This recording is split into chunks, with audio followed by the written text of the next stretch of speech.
When Greg Byrne took the Alabama athletic director job in 2017, he knew this day would come.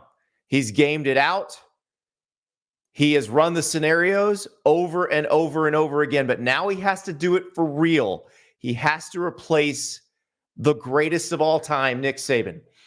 How do you do that? With the most scrutinized coaching search in college football history. There are a lot of people who will want this job. There are some people who will not want this job because they don't want to be the guy who follows the GOAT. But I put together a list of people who will be up for this job, of people you'll be asking me about for this job, who probably won't be up for it, and of a couple wild cards that I think if Greg Byrne has a chance, he should give a call to.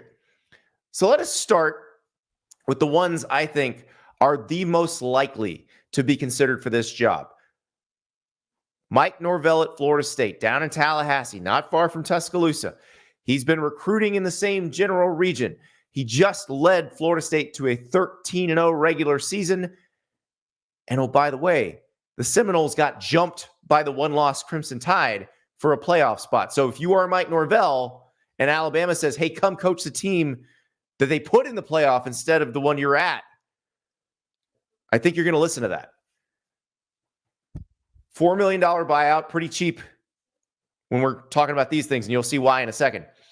But Mike Norvell rebuilt Florida State. He was excellent at Memphis. He understands recruiting in the Southeast. He understands the transfer portal. Florida State's done an incredible job with its collective, working together to retain the best players with not the kind of resources that Alabama has. I think that's why he's a very good candidate. He checks all those boxes. But he's not the only person who checks all those boxes. In fact, the other guy who probably checks them all is one who used to work for Mike Norvell, and that is Dan Lanning. At one point, Dan Lanning, who now coaches Oregon, was Mike Norvell's defensive coordinator at Memphis. He then became the defensive coordinator at Georgia, where he shot to superstardom under Kirby Smart. Now he's with the Ducks. He's done a great job his first 2 years. He's recruiting like a maniac. He's been incredible in the transfer portal. Again, Oregon's collective is very good. He's done a good job managing that piece of it as well. But would Dan Lanning leave Oregon? He said when Texas A&M was open, oh no, I'm not going anywhere. Now, the Alabama job is a different animal than the Texas A&M job. Alabama's gotten over the hump. Alabama's won national titles recently, and Alabama's got money. You know, Texas A&M just paid $76 million to fire Jimbo Fisher. Nick Saban is retiring. Unlike most places that are looking for a new head coach, Alabama's not paying the outgoing coach a buyout. So the fact that Dan Lanning has a $20 million buyout, that's right, $20 million buyout, probably isn't as much of a deterrent for Alabama as it would be for somebody else who had just paid the guy they fired a bunch of money. Alabama didn't fire anybody, so they've got money to spend on a buyout if they need to. Now, why is that buyout so high? Because Willie Taggart left Oregon quickly for Florida State. Mario Cristobal left Oregon quickly for Miami. It would rip the guts out of the people at Oregon if they were to lose another guy. But I do think they would understand in this case because it's Alabama. Now, there are no geographic ties necessarily. Dan Lanning's from the Kansas City area originally, so that's not necessarily a thing that would draw him there. But it is one of the biggest jobs in the sport. Now, I would argue that with Oregon going to the Big Ten, Dan Lanning's in a position where as long as you are one of the best three teams in the conference, you're making the playoff every year. So you could be in the same position at Oregon, essentially, that you could be at Alabama. But Alabama's been there more recently, been at the top more recently, and it theoretically would be easier to get there. So I would imagine Dan Lanning's getting a call. I would imagine that he's somebody Greg Byrne wants to talk to. Also headed to the Big Ten from the Pac-12 is Washington. Kalen DeBoer is a coach that every athletic director in America has watched the past 2 years and said, ooh, I wonder what he would do if he led my team, because he's been just awesome. And the fact of the matter is Kalen DeBoer has won everywhere he's been. He won an NAI national title at Sioux Falls as a young coach. He won at Fresno State. At Washington, he went 11-2 in year one and 14-1 in year two and reached the national title game and won the Pac-12. This is a guy who is a star. So I was talking to Washington fans while out at the national title game in Houston, and they were all worried. What if Jim Harbaugh leaves Michigan? Would they try to hire Kalen DeBoer? And I said, no, I think that if he left, they would promote Sharon Moore. So I don't think you have to worry about that. But then on Wednesday, the Seahawks job opens and the Alabama job opens. So yeah, I'd be worried if I were Washington fans. So $12 million is the buyout for Kalen DeBoer. It's a lot of money. But for the same reason that Alabama probably wouldn't be deterred by Dan Lanning's buyout, wouldn't be deterred by $180 million less either. And then again, you do have the NFL factor, I think, with Kalen DeBoer as well. So there's a job in his town now open. We were talking about maybe going to the Chargers and coaching Justin Herbert. That could be a possibility. But in the same town, if they come after you, that's also something to worry about. So Washington, Troy Dannon, new athletic director there, good luck, because your guy's a hot commodity. And yeah, I think he's one that if you're Alabama, you got to at least take a look at him. Next up, a guy who has worked at Alabama, but with Nick Saban no longer at Alabama, does Steve Sarkisian now have a better job than Alabama? Is the Texas job a better job now that Nick Saban's not at Alabama? Because that's one thing. Like, the Alabama job is not easy. Nick Saban made it one of the best jobs in the country. And it does. There are a lot of resources. People care deeply about football. People tend to pull in the same direction because they all want to win at football. But that said, Texas has more money, a better recruiting base. So would you leave to go replace the guy you used to work for? That's a good question, because what would Alabama be able to offer that Texas doesn't? And the only thing I could say by way of answer is that Nick Saban has already established the infrastructure that you are trying to establish at Texas, or that you are trying to establish at Oregon, or that you are trying to establish at Florida State. Nick Saban's already done that. Now, I don't know that you hire somebody outside the family if that works or matters. But if you were to hire Steve Sarkisian, who worked for Nick Saban fairly recently, then perhaps, yes, he takes advantage of that infrastructure all being there. So that's one, potentially a call. But if you're Sark, you have to sit there and weigh the options. Is it as good of a job as the one you already have? Because it might have been Nick Saban that made it such a good job. And also, Texas is going in the SEC. You know who's not going to be in the SEC when Texas gets there? Nick Saban. So that's the thing. It might make the Texas job easier and better just by not being in Alabama. We'll stay in the SEC with former Alabama offensive coordinators. That's right, Lane Kiffin. You thought about it. You know, when Nick Saban retired, you thought, ooh, what if they hired Lane? I don't know if they would. I don't. You know, one issue with Lane Kiffin is he's put together some really good seasons. Went 11-2 last year at Ole Miss, but his record against Nick Saban and against Kirby Smart, that's worrisome. You got to be able to win some of those games, even if you have the lesser resource program. And, you know, if I'm Lane Kiffin and I get called, I say, look, if I had all the bells and whistles that Alabama has, I can win all those games. No problem. So maybe it's worth a call. You know, it would be fun. Imagine, like, would Lane tweet the same way he does? Would we be able to decipher his crazy tweets as the Alabama coach, or would he shut all that down? You have to act differently as the Crimson Tide coach. I don't think he would do that. If he got the job, I think he'd just be him.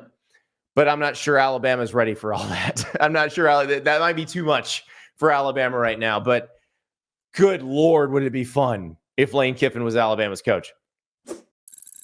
Now, Fanduel isn't offering you a chance to bet on the next Alabama head coach. Probably too much inside information floating around for that sort of thing to happen. But there are a lot of games coming up that you're probably going to want to sprinkle some action on. So what you do is you go to Fanduel, which is America's #1 sportsbook, fanduel.com/Staples.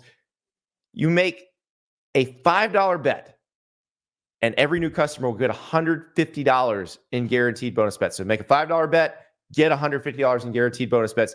And yeah, there's plenty to put action on. You've got the NFL playoffs starting, college basketball in full swing.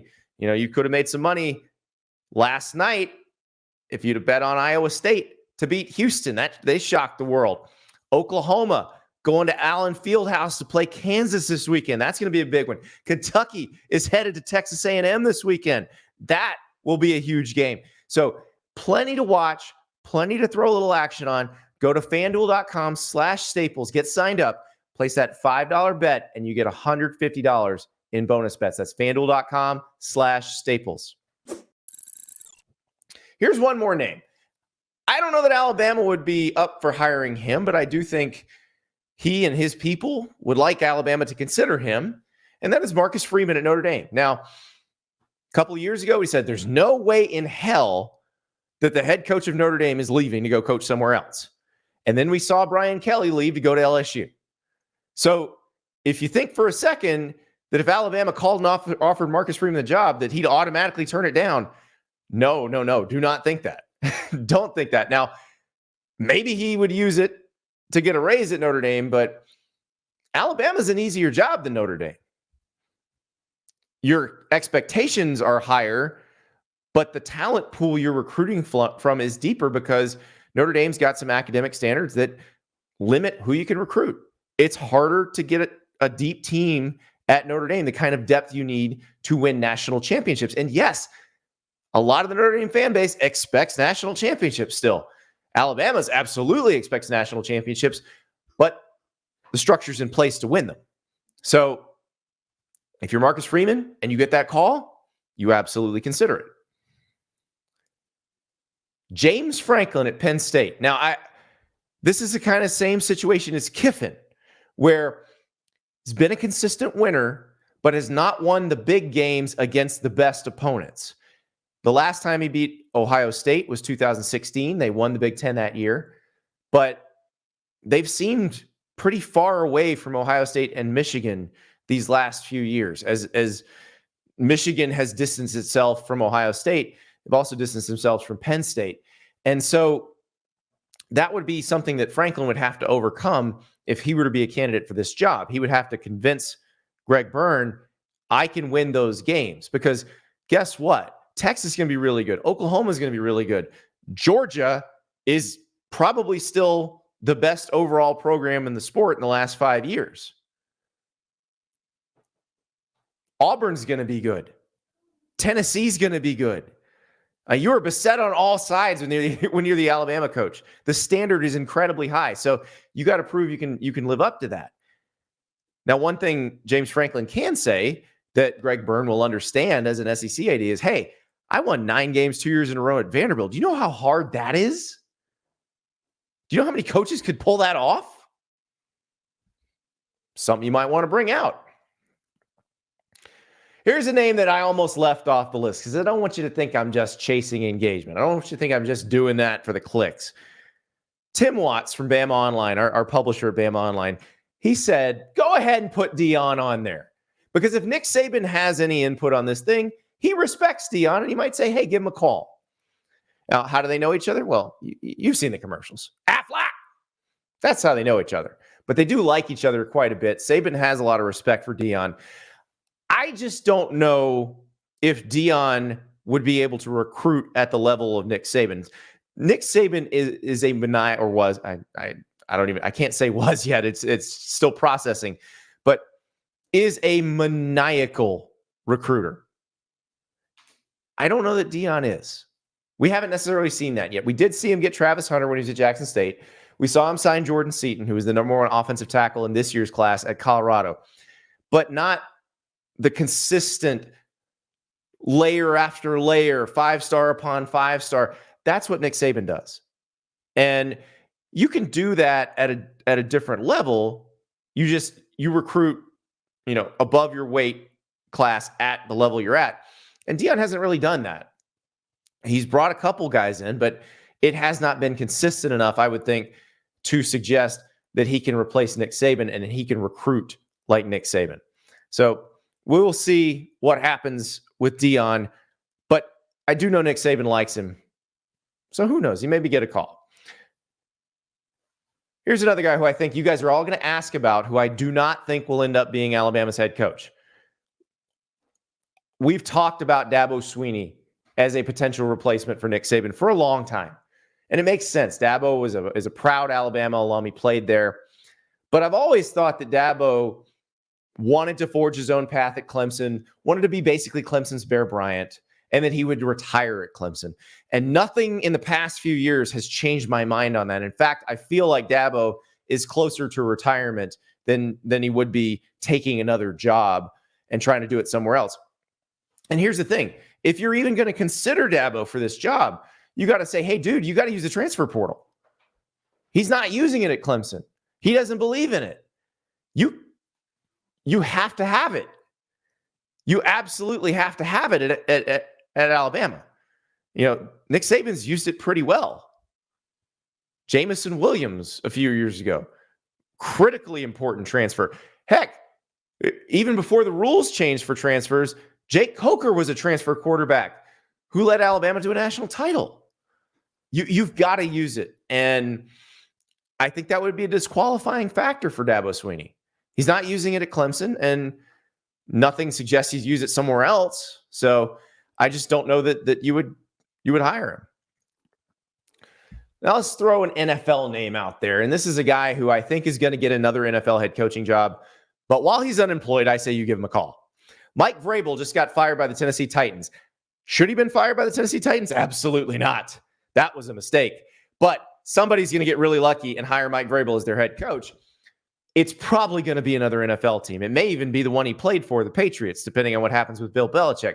But Vrabel would be a very good college head coach. He was a good recruiter in his brief time as an assistant at Ohio State. I think he would be dynamite as a college head coach. Players would want to run through a wall for him. They would love playing for him. He'd be incredible in the living room as a recruiter. But I don't know that he wants to deal with NIL, the transfer portal, all that mess, when probably somebody's going to hire him to be an NFL head coach pretty soon. So I still think you give him a call if you're Greg Byrne, because he's one of the best football coaches out there, and he doesn't have a job right now. One more from the NFL ranks, and this is one I've actually personally suggested to Greg Byrne over the years as a potential successor to Nick Saban. It's not just to Greg Byrne. I've suggested this to other college athletic directors as well, because I just think this guy is a born recruiter and would be an incredible college head coach. And that's Dan Quinn, the Dallas Cowboys defensive coordinator. Very brief stint as defensive coordinator at Florida. But if you look at the guys he recruited there, it was like 3 first-rounders in 2 years. It was crazy. The guy was awesome at identifying talent. And he's one of those people, if you ever talk to him, you know he can connect with the player, with mom, with dad, with the high school coach. He's just genuine. Everybody loves him. I think he would be an amazing college head coach. I also don't know that he'd take a college job, because I think he's pretty close to getting another NFL head coaching job. Remember, he was the head coach of the Falcons. We won't mention 28-3, but he did get to a Super Bowl with the Falcons. So my guess is he's probably going to get another NFL head coaching job. But again, until he does, unless he's already decided on one, if you're Greg Byrne, give Dan Quinn a call. See if he might be interested, because this might be the one job that somebody goes, you know what? I wasn't going to deal with all that mess, but it is Alabama. I see those statues out there. I see Bear Bryant. I see Gene Stallings. I see Frank Howard. I see Wallace Wade. I see Nick Saban. Maybe my statue could be next. This next guy they hire, he better win a national title. Better get himself a statue built, because that's the standard that Nick Saban leaves behind. Good luck, Greg Byrne. Thank you so much for watching. Just a reminder, subscribe to this channel right here so you never miss an episode of Andy Staples On 3. And oh, by the way, watch all the other great videos on the On3 Sports YouTube channel.